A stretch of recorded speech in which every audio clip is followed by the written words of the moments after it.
Здравствуйте, уважаемые радиослушатели! В эфире программа «Тема дня» и гость нашей программы – главный агроном филиала ФГБУ Россельхозцентр по Республике Ингушетия Усман Сампиев. Усман Гамидович, здравствуйте! Здравствуйте. У нас такой вопрос. Мы знаем, что филиал проводил ранее опыты по сортам и культурам. Вот какие в этом году Ингушский Россельхозцентр проводит испытания? Какие сорта, какие культуры в этом году проверяются вашим филиалом? Надо сказать, что по проведению демонстрационных опытов филиал Россельхозцентра по Республике Ингушетия уже накопил некоторый опыт. А на 2022 год были заложены опыты по семенам селекции ставропольских наших коллег. Это Северокавказского федерального научного аграрного центра. Они выделили нам для проведения опытов 6 своих сортов, перспективных для нашего региона. Также нами были заложены опыты по сое. Это тоже перспективная культура. Она, правда, у нас в республике мало встречается, но в этом году мы решили, что можем так вот проверить и сою, как она себя здесь поведет. У нас был опыт по сое несколько лет назад. Там были семена селекции немецких селекционеров. И третий опыт, направление, это уже препараты, химические препараты, биологические препараты на озимой пшенице мы проводили такой опыт, и на картофеле. Вот по двум направлениям, по сортам культур и по препаратам делаем направление. То есть, получается, в этом году сорта пшеницы и сои у нас отечественной селекции. Совершенно верно. Получается, импортозамещение в действии. Да, можно так сказать. Во всяком случае, мы стараемся, чтобы в последнее время, поскольку у нас такая складывается обстановка с небольшими затруднениями с поставками или возможными затруднениями с поставками семян из-за рубежа, поэтому нам надо стараться обеспечивать сельхозтоваропроизводителей собственными отечественными семенами. И препараты мы тоже должны смотреть, подбирать те, которые активные, те, которые более экономически выгодны в использовании, в выращивании тех или иных культур. Мы знаем, что некоторое время назад вы проводили семинар совещания на демонстрационном участке своем, в Бердюрте, как раз по этим озимым сортам пшеницы. Какие результаты промежуточные? Что показали опыты? Да, мы с руководством, своим руководством, совместно с Минсельхозом, мы вышли на Минсельхоз, и вот такое предложение сделали, чтобы выездное такое мероприятие провести, уже непосредственно в поле, на участках, с демонстрацией, визуальной демонстрацией посевов наших опытных участков. Мы продемонстрировали сорта озимой пшеницы, и также был у нас там в этом же хозяйстве и участок по опыту биологических препаратов с применением гумата. Отдельно я немного скажу по препаратам, но чуть позже. Вот что можно сказать по проведению этого мероприятия. Семинар выездной мы провели. Это было представительное мероприятие. Мы собрали ведущих глав, руководителей предприятий и фермеров. Тут у нас присутствовали на этом мероприятии представители Министерства сельского хозяйства Республики, научный представитель директора научно-исследовательского института сельского хозяйства Базги Магомед Алаудинович. Также был у нас на мероприятии присутствовал и руководитель филиала Госсорткомиссии Гапархоева Абубакар Салангиревич. Сельскохозяйственное хозяйство представлял председатель Акори Аушев Гирихан. И ряд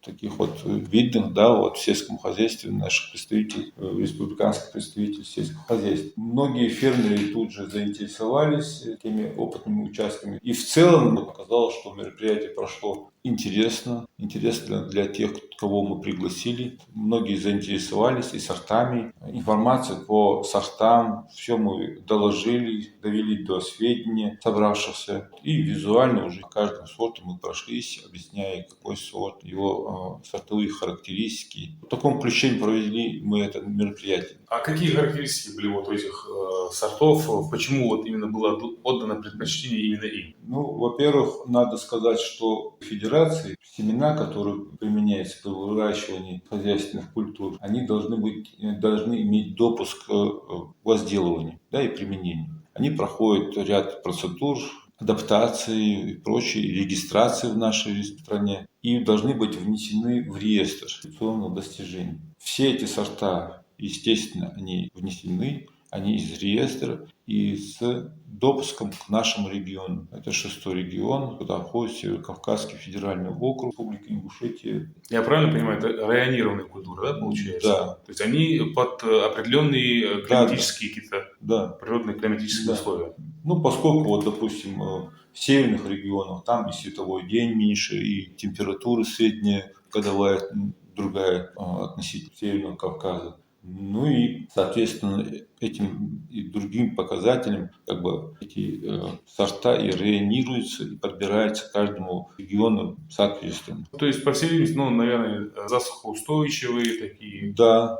устойчивые к полиганию. Полиганию, да.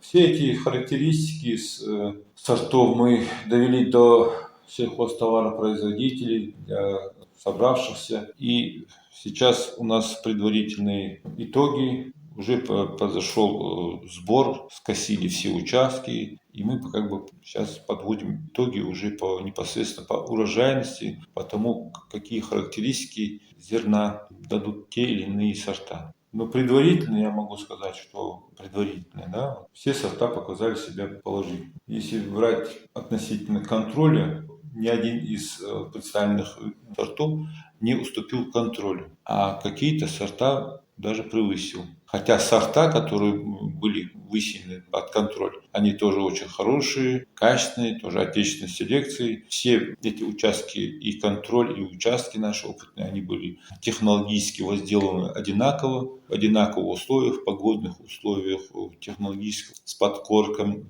с добавлением удобрений, обработкой пестицидами, гербицидами, инсектицидами. То есть в равных условиях, получается. Мы создали им равные условия, и в этих равных условиях наши сорта показали себя неплохо. Вот по предварительным данным я вам скажу, что неплохо себя показал такой сорт, как Арсенал, Олимп, Стать. Хотя визуально мне показалось, что Стать может и уступить. Но по факту, уже по непосредственно фактически, мы некоторые тут анализы проводили. То есть проведенный опыт вывел некоторых фаворитов, из сортов? Ну, это предварительный итог. Мы с этими сортами в этом году первый раз работаем, поэтому, конечно, было бы хорошо, если бы мы провели бы с этими же сортами для статистики, чтобы достоверность этих данных подряд несколько лет. Возможно, и погодные изменения были бы, и другие какие-то изменения, и вот в разных ситуациях, как эти сорта себя поведут.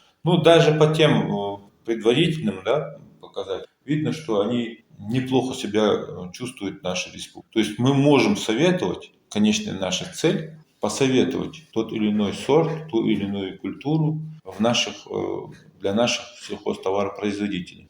Ознакомить с этими сортами, с этим, допустим, научно-исследовательским центром, довести до сведений, сказать, что у нас в стране, в нашем регионе, в Северо-Кавказском федеральном округе существует и довольно-таки хорошо себя зарекомендовавший такой научный центр. То есть не надо ехать за 3-9 земель, за моря, за семенами, у нас есть свои. Да.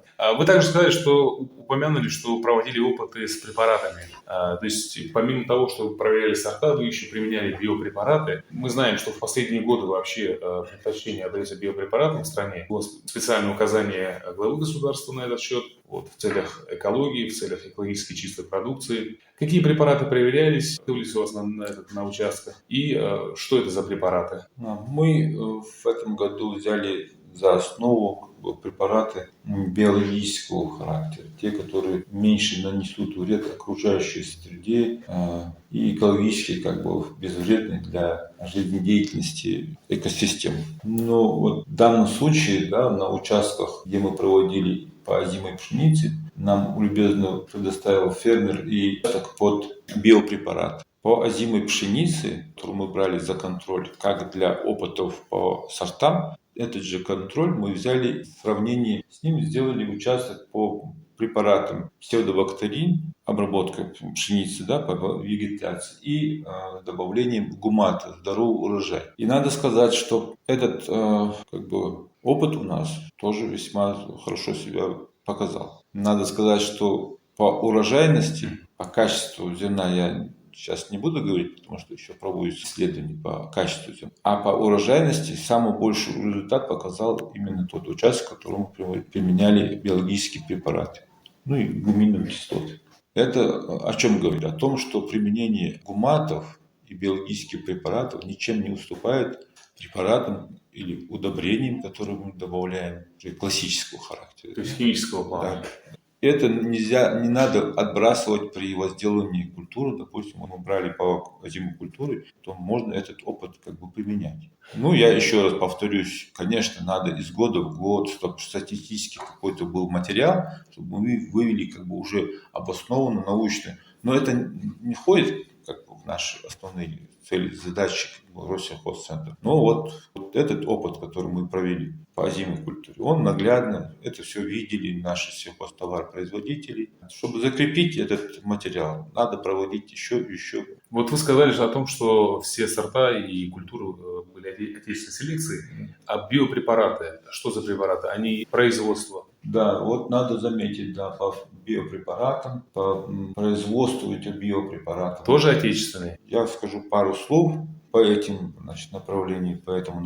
Надо сказать, что Россельхозцентр, помимо оказания государственных услуг в области семеноводства и защиты растений, мы помимо этого еще проводим некоторую другую работу, в том числе по проведению демонстрационных опытов по эффективности тех или иных химических препаратов, биологических препаратов. В силу своих возможностей мы это делаем. Да?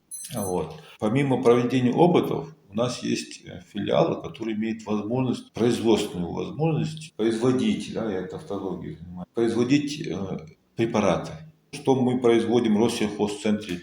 Мы производим гуматы, мы производим биологические препараты, в том числе тот препарат, который мы применяли в наших опытах. Я имею в виду, когда я говорю Россельхозцентр, я имею в виду сеть филиалов, которые у нас по всей стране распространена. То есть, получается, препараты, что вы использовали на демо-участках, это препараты, произведенные филиалами Россельхозцентра по стране? Да. А в частности, вот ваш филиал по Ингушетии, да. занимается производством каких-то биологических препаратов, либо других средств защиты растений? Что касается тех препаратов, которые мы применяли, мы брали эти препараты у наших коллег с Кабардино-Балкарского филиала Россельхозцентра. Взаимодействие филиалов у нас очень хорошо, мы плотно взаимодействуем со всеми филиалами Северокавказского федерального округа, Чеченской республики, Северной Осетии, Дагестан, Ставропольский край, Карачаево-Черкесия. И препараты, которые нам предоставил филиал Кабардино-Балкарии, производятся именно на производственных площадях этого филиала. У них есть такая возможность производить. Причем производить его в больших количествах для массового применения, да, для производственных посевов. И мы брали у них. Надо сказать, что мы выезжали туда, специалисты филиала по Ингушетии, выезжали на производственную базу наших коллег Кабардино-Балкарии, и руководитель сам нам провел, можно сказать, эту экскурсию по тем цехам, где они производят эти препараты. Непосредственно как производится, где, в каких условиях. Были приятно удивлены тем опытом работников, которые работают на этих линиях, открытостью, с которым они нас встретили. Им большое спасибо за это, за то, что вот так вот нас приняли и любезно предоставили свои препараты для проведения опытов. Это плюс и нам, это плюс и им, и в общем для Россельхозцентра. А филиал по Ингушетии производит какие-то препараты либо средства защиты растений? Филиал по Республике Ингушетия, вы спрашиваете? Да, у нас есть такой опыт производства биопрепаратов. Одно время мы производили и приманки для уничтожения грызунов. Сейчас у нас производится такой энтомофаг, называется это полезное насекомое, как габробракон. В наших условиях тоже очень востребован. Он борется с вредителями, с совкой, различными гусеницами на посевах культур. То есть это биологический метод защиты растений получается? Да, без применения химии, экологически чистое? Да, я согласен, что это один из самых чистых производств применения биологических препаратов, в том числе энтомофагов. В некоторых случаях бывает, что выход вредителей и повреждение вредителями тех или иных культур уже не спасти ни обработками, там уже растения невозможно обработать, или там, допустим, авиационной обработкой, которые, допустим, могли бы сверху, не повреждая сами посевы. Там бывает, что и авиационно невозможно рельефа местности, или там, допустим, небольшого То есть объема. это замечательная альтернатива Да, именно да, вот, да. в условиях, когда невозможно применить какие-то Да. другие способы защиты растений. Природа сама вырабатывает механизмы борьбы с... А вы, ваши специалисты, просто увеличиваете количество этих Да, полезных да. насекомых. Да. Спасибо вам, Усман Магомедович, за интервью, за ответы на вопросы. Мы желаем вам удачи. И я напомню, что нашим радиослушателям, что у нас был в гостях главный агроном филиала ФГБУ Россельхозцентра по Республике Ингушетия Усман Сампиев. Это была программа «Тема дня». До свидания.